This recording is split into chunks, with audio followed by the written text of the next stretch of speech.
பல லட்சம் பேர் போட்டி போடக்கூடிய குரூப் 4 எக்ஸாமில் சில ஆயிரம் பேர் மட்டும்தான் வெற்றியாளராக மாறுறாங்க. அப்படின்னா அதில் வெற்றிங்கிற வரிசையில் இடம் பிடிக்காத மாணவர்கள் அந்த வெற்றிக்கு தகுதி இல்லாதவங்களா? நிச்சயமாக இல்லை. அப்போனா ஏன் இந்த ரெண்டு வித்தியாசம் இருந்தது? வெற்றியை தவறவிட்டவர்கள், வெற்றி கோட்டை கடந்தவர்கள், ரெண்டு பேருக்கும் இடையில் இருக்கக்கூடிய வித்தியாசம் அந்த பாடத்திட்டத்தை அவர்கள் அணுகிய விதம், அவர்கள் பயிற்சி எடுத்த விதம், அவர்கள் நேரத்தை எவ்வாறெல்லாம் சரியாக பயன்படுத்தி கொண்டார்கள், அவர்களுடைய பயிற்சிக்கான யுக்திகள் என்னென்ன இருந்தது, இது மட்டும்தான் வித்தியாசமாகிறது. ஒரு போட்டித் தேர்வை பொறுத்தவரைய ஒரு தேர்வு அறிவிப்பு என்பது ஒரு தவம் மாதிரி. ஒரு தேர்வு அறிவிப்பை மிஸ் பண்ணிட்டோம் அப்படின்னம்னா மீண்டும் ஒரு தேர்வு அறிவிப்புக்காகவே பல ஆண்டுகள் காத்திருக்க வேண்டிய சூழல் இருக்குது. நமக்கு முன்னாடி நம்மளோடைய உட்காந்து படித்த மாணவரோ ஒரு பதவிக்கு போனதுக்கப்புறம் அவரை பார்த்து நம்மளும் ஒரு சர்வீஸுக்கு போகணும், நம்ம நினச்சி அதுக்கு போகணுன்னா கூட 2 ஆண்டுகள் 3 ஆண்டுகள் காத்திருப்பு தேவைப்படுது. இந்த காத்திருப்பு தேவையா? இந்த காத்திருப்பை நம்ம எப்படி உடைக்கிறது? சிம்பிளான மெத்தட் தான். நம்ம எதிலெல்லாம் தவறு பண்ணுறோம்? ஒரு எக்ஸாமினுடைய கால்ஃபர் வந்ததுக்கப்புறம் நம்ம சிலபஸை கரெக்டாக கம்ப்ளீட் பண்ணுறது இல்லை. நமக்கு தெரிஞ்ச சப்ஜெக்டை மட்டும்தான் திரும்ப திரும்ப படிக்கிறோம், தெரியாத சப்ஜெக்டை படிக்க மாட்டேங்கிறோம். நமக்கு இன்ஃபேக்ட் எந்தெந்த சப்ஜெக்ட்லாம் நமக்கு வராது இல்லை தெரியாது என்பதை கூட நம்ம தெரிஞ்சுக்கிறதுக்கு ரெடியாக இருக்க மாட்டேங்கிறோம். நிறைய டெஸ்ட் எழுதி படிக்க மாட்டேங்கிறோம், தூக்கம் வந்துடுது, சரியாக சாப்பிட்றது இல்லை, இல்லைன்னா இதில் கன்சிஸ்டன்சியாக போகிறதுக்கான மைண்ட் இல்லை, வேறு ஏதாவது நம்ம டைவர்ட் ஆகிடுறோம். இது போல் ஏகப்பட்ட பிரச்சனைகளுக்கு மத்தியில் தான் ஒவ்வொரு டிஎன்பிஎஸ்சி ஆஸ்பிரண்ட்டுமே ஒவ்வொரு எக்ஸாமையும் எழுதுகிறாங்க. ஆனால் எல்லாருக்குள்ளாரையும் ஒரு ஆசை இருக்குது, நான் எப்படியாவது இந்த கவர்மெண்ட் ஜாப்புக்கு போயிடணுங்கிறதா அந்த ஆசை. சரி, அந்த ஆசையை என்ன செய்யலாம்?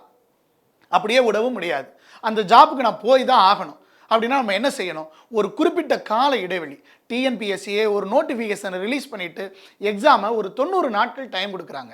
எதுக்காக 90 நாட்கள் கொடுக்குறாங்க? ஒரு சிலபஸையும் கொடுத்துட்றாங்க. அந்த சிலபஸை 90 நாட்களை படிக்க முடியுங்கிறனால தான் அந்த டைமிங்கே கொடுக்குறாங்க. ஸோ அந்த 90 நாட்களை சரியாக நம்ம பயன்படுத்திக்கணும். அப்படி சரியாக பயன்படுத்திக்கிறதுக்கு என்னெல்லாம் நம்ம பண்ணணும்? நம்மளுடைய தவறுகள் என்னெல்லாம் பண்ணிக்கிட்டு இருக்கிறோம்?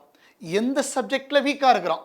அந்த சப்ஜெக்டில் என்ன டாப்பிக்கில் வீக்காக இருக்கிறோம்? இதை எல்லாத்தையும் நம்மளை பற்றி கரெக்டாக அனாலிசிஸ் பண்ணி பக்கத்தில் இருந்து ஒரு ஆள் இருந்து இந்தந்த டாப்பிக்கில் தான்ப்பா தப்பு பண்ணுறேன், இதை நீ திருத்திக்கிட்டால் இந்த டாப்பிக்கில் உன்னால் ஸ்கோர் பண்ண முடியுங்கிறது சொன்னால் நம்ம வெற்றியாளர்கள் வரிசையில் இருப்போம். இதை எப்படி கண்டுபிடிக்கிறது? இதுக்கெல்லாம் நான் எங்கே போகிறது அப்படின்னு நீங்கள் யோசிங்கன்னா அதுக்கான ஒரு இடம் தான் வெராண்டா ரேஸோடைய எப்போதும் வெற்றியாளர்களையே உருவாக்கி கொண்டு இருக்கக்கூடிய பிராக்டிஸ் வில்லேஜ் அப்படின்னு சொல்லக்கூடிய தங்கி படிக்கக்கூடிய இடம் தற்போது நம்மளுடைய மதுரைக்கு வந்திருக்கு. சரியாக இந்த 90 நாட்களை பயன்படுத்தி கொள்வதற்காகவே ஒவ்வொருவருக்கும் ஒரு குறிப்பிட்ட நபர்களுக்கு என்று ஒரு மென்டாரை நம்ம கொடுக்குறோம். அவங்க நீங்கள் பண்ணக்கூடிய தவறுகளை, பாடத்தில் இருக்கக்கூடிய குறைகளை, அதை எல்லாத்தையும் சுட்டி காட்டுவாங்க. அதை எல்லாத்தையும் சுட்டி காட்டுவதன் மூலமாக நம்ம சரி பண்ணிக்கலாம். அது மட்டும் இல்லாமல் நிறைய டெஸ்ட் எழுதி topic wise, subject wise, standard wise, full mark wise அப்படிங்கிறதெல்லாம் நம்ம பார்க்க போகிறோம். மொபைலே யூஸ் பண்ணாமல் முழுக்க முழுக்க பள்ளி பாட புத்தகத்தையே படிக்க போகிறோம். ஃபுட்டு கொடுக்க போகிறாங்க, தங்கி படிக்க போகிறோம். நம்மளுடைய மைண்ட் செட்லேயே இருக்கக்கூடிய, நம்மளே மாதிரியே போஸ்டிங் போகணும்னு நினைக்கக்கூடிய ஒரு 100 பேர் அந்த இடத்துல நம்மளோடய இருந்து படிக்க போகிறாங்க. ஸோ அப்படின்னா உண்மையான காம்படிட்டர்ஸ் மட்டும்தான் இங்கே வரணும்னு ஆசைப்பட்றாங்க. நீங்களும் உண்மையான காம்படிட்டராக இருக்கணும்னு ஆசைப்பட்டீங்கன்னா வரக்கூடிய இந்த ஜூன் மாதம் 9ஆம் தேதி எழுதக்கூடிய குரூப் 4ல் எனக்கு கண்டிப்பாக ஒரு வேலை வேணும் அப்படின்னு நினைக்கிறவங்களா இருந்தீங்க அப்படின்னம்னா இந்த ப்ராக்டிஸ் வில்லேஜ் உங்களுக்கானது.